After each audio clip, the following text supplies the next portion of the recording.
जय हिंद दोस्तों। आप सभी का स्वागत है आपके अपने सैनिक वेलफेयर यूट्यूब चैनल। क्या आप जानते हो एएमसी आर्मी मेडिकल को, एडीसी आर्मी डेंटल को, एमएनएस मिलिट्री नर्सिंग सर्विसेज, इनके ऑफिसर्स, जेसीओ जवान, उन सब के लिए DGMS director general of medical services की तरफ से एक खास मिशन तैयार किया गया है। और वो मिशन क्या है?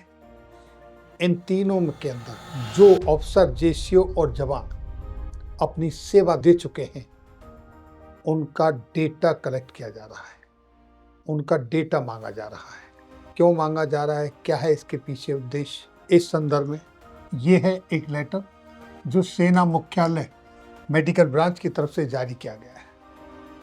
ये सिर्फ एक सरकारी कागज नहीं है, ये आर्मी वेटरन्स के सम्मान की कहानी है।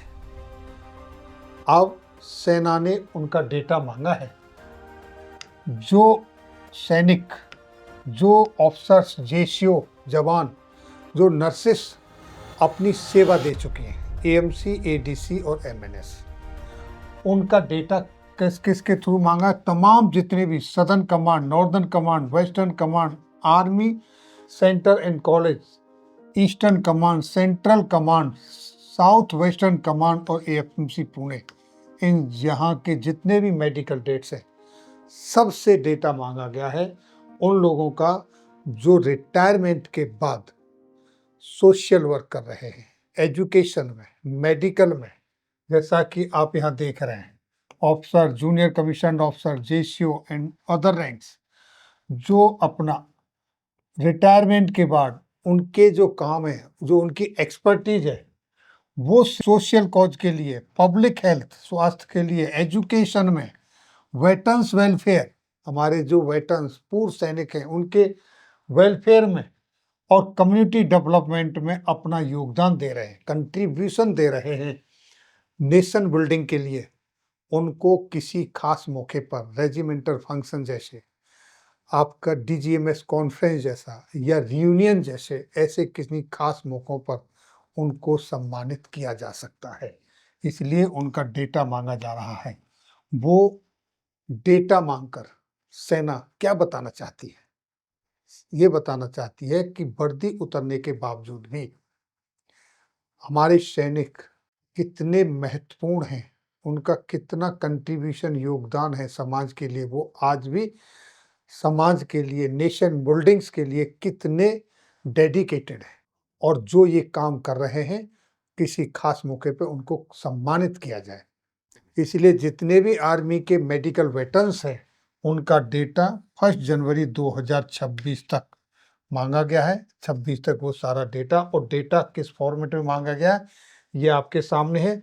Service number, rank, name, comms, AMC, ADC, MNS, date of retirement, nature of social work, area of contribution, कहाँ क्या काम कर रहे हैं, कौन सी ऑर्गेनाइजेशन, किसी एनजीओ के साथ हैं क्या, और उनके कॉन्टैक्ट डिटेल, अगर कोई रिमार्क है तो वो भी दे।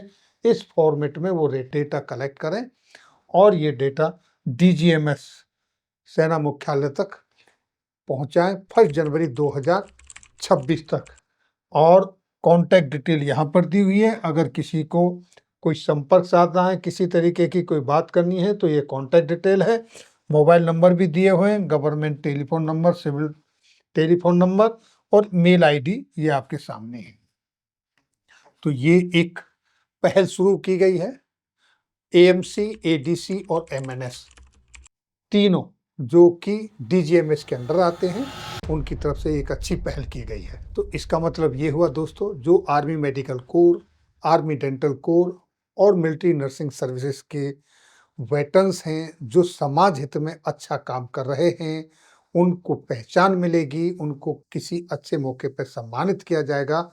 इसलिए उनका डेटा मांगा जा रहा है, ताकि उनसे और भी लोग प्रेरित हों और जो आज अपना योगदान दे रहे हैं, उनको भी अपनी एक पहचान मिले। इसमें आप क्या कर सकते? अगर आप एक एएमसी, एडीसी या एमएनएस इनमें से किसी के वेटरन्स हैं और आप भी कोई ऐसा काम कर रहे हैं, तो आप अपना नाम कोई पूर्व सैनिकों की संस्था के माध्यम से, जिला सैनिक बोर्ड के माध्यम से अपना नाम लिखवाएं और अगर आपके इलाके में कोई मेडिकल वेटरन्स समाज हित में कोई अच्छा काम कर रहा है तो उसकी खबर भी आप अपनी कमांड के अंदर, जिस इलाके में आप आते हैं, जिस कमांड क्षेत्र में आप आते हैं, किसी न किसी के माध्यम से आप उसकी जानकारी वहां तक पहुंचाएं। और हमारे जैसे लोगों का काम है कि ऐसे वेटरन्स की कहानी दुनिया तक पहुंचाना और जिस तरह की ये इंफॉर्मेशन आती वो आप तक पहुंचाना, ताकि आप इसका फायदा उठा सकें। और जो लोग निस्वार्थ भाव से सेवा दे रहे हैं उनकी पहचान हो, उनको उनका सम्मान मिले। और दोस्तों, अंत में कहूँगा कि मेरी नज़र में ये सिर्फ एक डेटा कलेक्शन नहीं है, ये उन लोगों के सम्मान में एक उठाया हुआ बहुत ही महत्वपूर्ण कदम है जिन्होंने फील्ड में अपनी जान की बाजी लगाई और आज वो समाज में अपने अनुभव को बांट रहे हैं और समाज को सेवा दे रहे हैं। इन्हीं चंद शब्दों के साथ फिर मिलेंगे अगली वीडियो में किसी नई जानकारी के साथ। तब तक के लिए जय हिंद, जय भारत।